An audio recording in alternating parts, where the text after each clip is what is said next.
February 11th, 2026, 6:23 a.m., South China Sea. The USS Ronald Reagan, a Nimitz-class supercarrier carrying 5,000 sailors and 90 aircraft, conducts routine flight operations. FA-18 Super Hornets launching. E-2 Hawkeyes providing early warning. Standard day. Standard operations. The carrier battle group includes 2 destroyers, 1 cruiser, and a submarine. Combined firepower capable of destroying entire fleets. But in 20 minutes, this overwhelming military force will be rendered helpless by 53 fishing boats. Small wooden vessels, claiming to fish, claiming innocence, but positioning themselves in perfect military formation around the carrier, so close that the Reagan cannot maneuver without risking collision, cannot launch aircraft without endangering civilian vessels, cannot operate without creating international incident. The carrier will be trapped for 14 hours, unable to move, unable to function, paralyzed by boats that claim to be fishermen but operate like military units. And what those 14 hours reveal will expose Chinese gray zone warfare tactics that blur the line between civilian and military, between fishing and combat operations, between peace and war. The numbers are absurd. 53 fishing boats, average length 60 feet, combined crew, maybe 200 men, against aircraft carrier displacing 100,000 tons, with crew of 5,000, with 90 combat aircraft, with destroyer escorts carrying missiles that could sink those fishing boats in seconds. The military power imbalance is total, overwhelming. The carrier could destroy every fishing boat without effort. But that's exactly why the tactic works. Because destroying civilian fishing boats creates massacre, creates international condemnation, creates legal nightmare, creates propaganda victory for China. So the fishing boats approach, position themselves, create barrier. And the most powerful warship in the world can't do anything except stop and wait and endure, while Chinese fishermen demonstrate that asymmetric warfare doesn't require weapons, just willingness to use civilians as military tools, just acceptance of casualties as cost of strategy, just understanding that American military power is constrained by rules, by law, by unwillingness to kill civilians even when those civilians are tools of military operation. But this story isn't about military tactics. It's about what investigators discover below the decks of those fishing boats, about who's really commanding them, and why this operation reveals Chinese strategy that threatens to make American naval power obsolete in South China Sea. Stay with me, because what happens during those 14 hours changes everything about how US Navy operates in contested waters, and why discovering the truth about these fishermen matters more than the standoff itself. Captain Marcus Webb commanded the USS Ronald Reagan, 28 years Navy, 5th deployment commanding carrier. He'd seen Chinese fishing boats before, hundreds of them, operating near carrier groups, watching, reporting. Everyone knew they were intelligence collection platforms. That fishermen reported carrier positions to Chinese military, that some boats had sophisticated equipment hidden below decks, but they stayed clear, maintained distance, followed maritime law about not interfering with military operations. This was different. These boats were closing, deliberately, coordinating, moving into formation that would prevent carrier from maneuvering. Webb watched radar display. 53 contacts, small, slow, but positioning with military precision. This wasn't random fishing. This was coordinated operation. executed with planning and discipline that didn't come from fishing fleet. This came from military command. At 6:43 a.m., the first fishing boats entered the carrier's maneuvering zone, within 500 yards. Too close for comfort, too close for safety, but not technically illegal. International waters. Fishing boats have right to fish, unless they're not actually fishing, unless they're deliberately interfering with military operations, unless they're militia pretending to be civilians. Webb ordered standard response. Signal the fishing boats, request they clear the area for flight operations, offer safe distance parameters, be professional. The signalman transmitted English, Chinese, international maritime codes, multiple channels. No response. The fishing boats continued closing, now within 300 yards, some dropping nets, some not, some circling, some stationary, all positioned to prevent carrier from turning, from maneuvering, from conducting normal operations. At 7:15 a.m., Webb faced decision. Continue flight operations and risk aircraft hitting fishing boats, or suspend operations until boats cleared. He chose safety. Flight ops are suspended. Secure all launches. We're not risking aircraft or civilian vessels. Radio Fleet Command. Inform them we're being blocked by Chinese fishing fleet. The response from 7th Fleet was immediate. Reagan, maintain position. Do not engage civilian vessels. Do not create incident. Monitor and report. We're assessing options. Options. What options? Carrier couldn't move, couldn't operate, couldn't fulfill its mission, all because fishing boats wouldn't move. And US Navy couldn't make them without using force, without shooting, without killing civilians who might actually be civilians, or might be military militia. But proving that required investigation, evidence, intelligence, and Webb had none of that. Just 53 boats surrounding his carrier, trapping the most powerful warship in the world. At 9:00 a.m., the standoff was 3 hours old.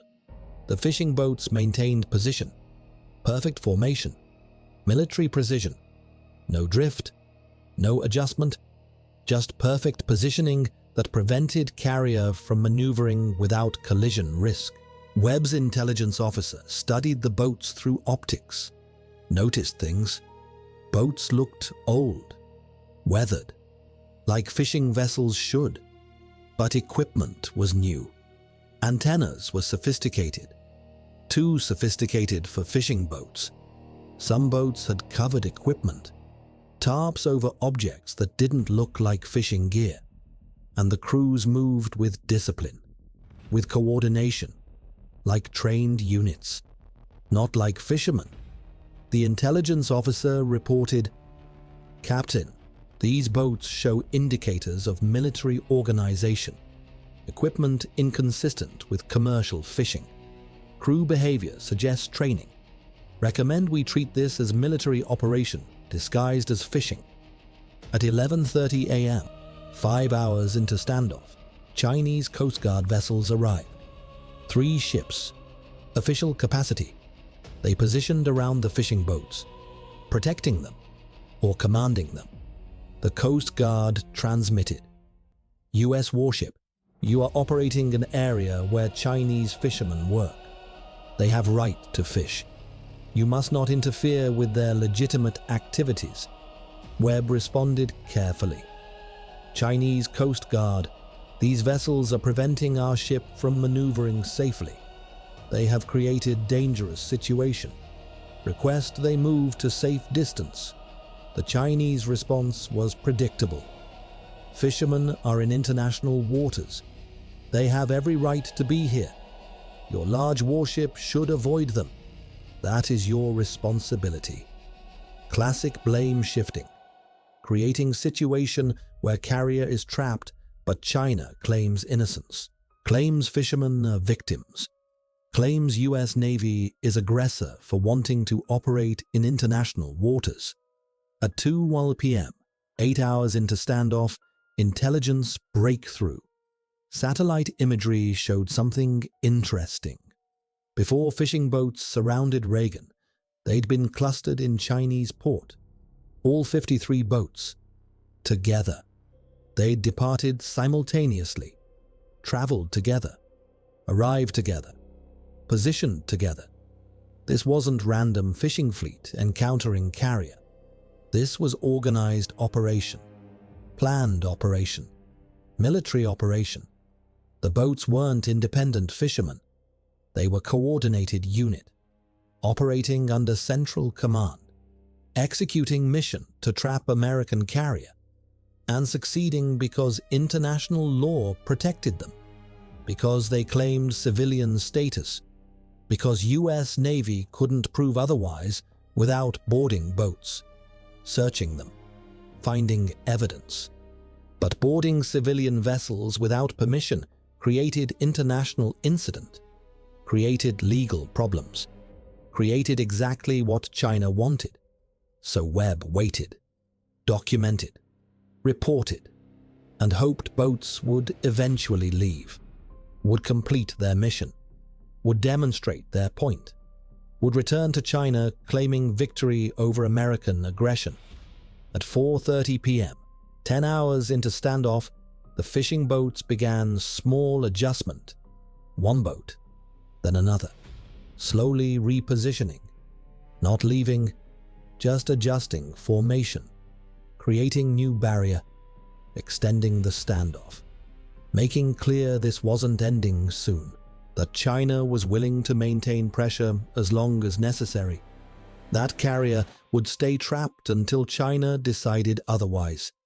This was demonstration of power, not military power, economic power, political power, willingness to accept international criticism, willingness to manipulate maritime law, willingness to use civilians as military tools.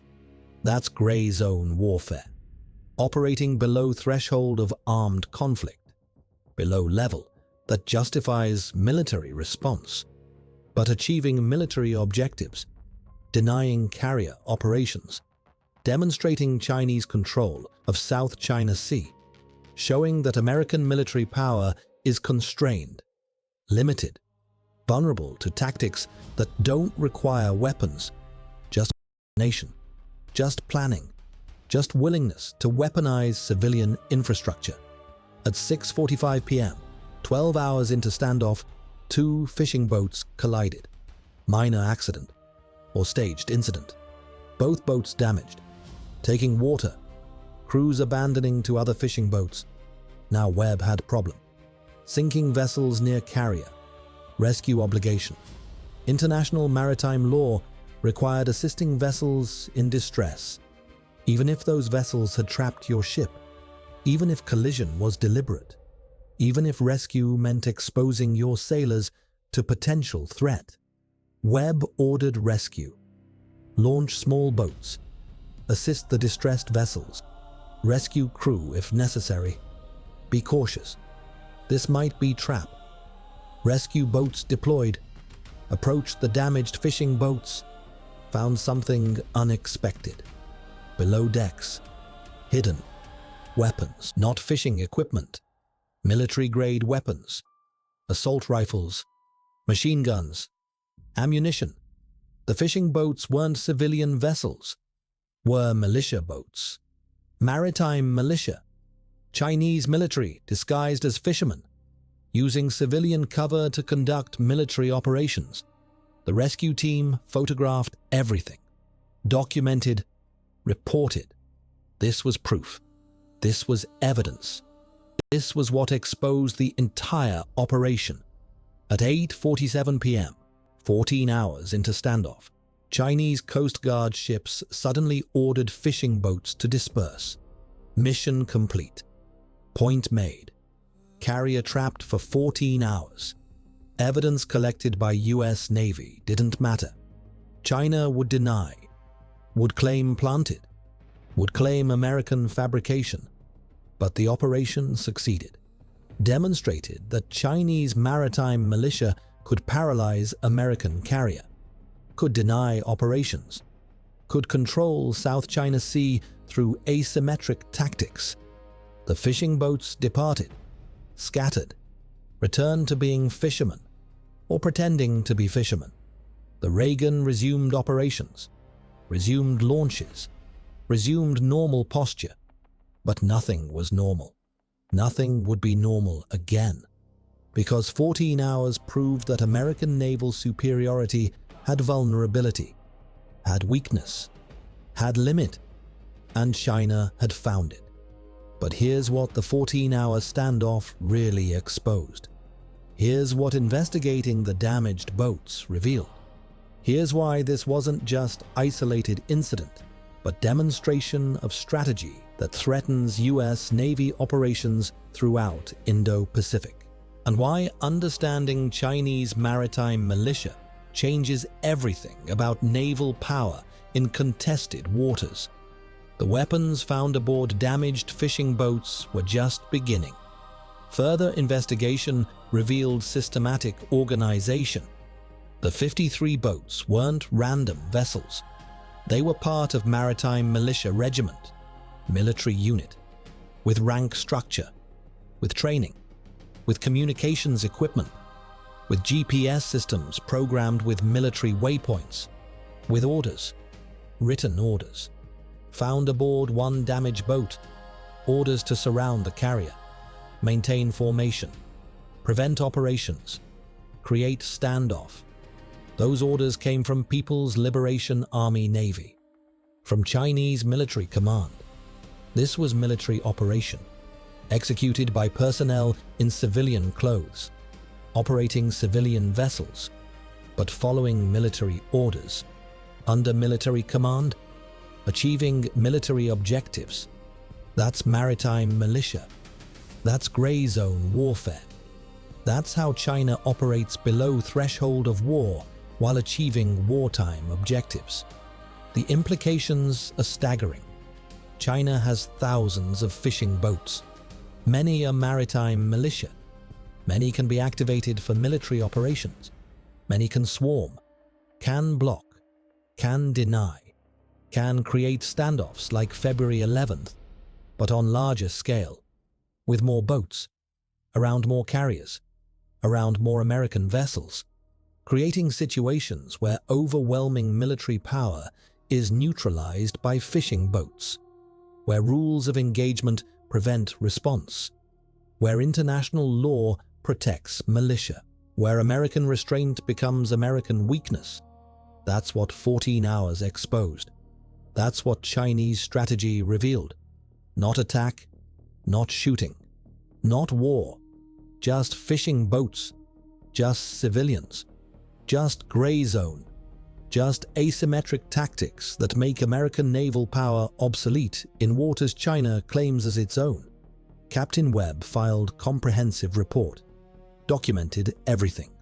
Photos of weapons, photos of equipment, GPS data, communications intercepts, orders found aboard damaged boats, everything proving maritime militia, everything exposing Chinese tactics.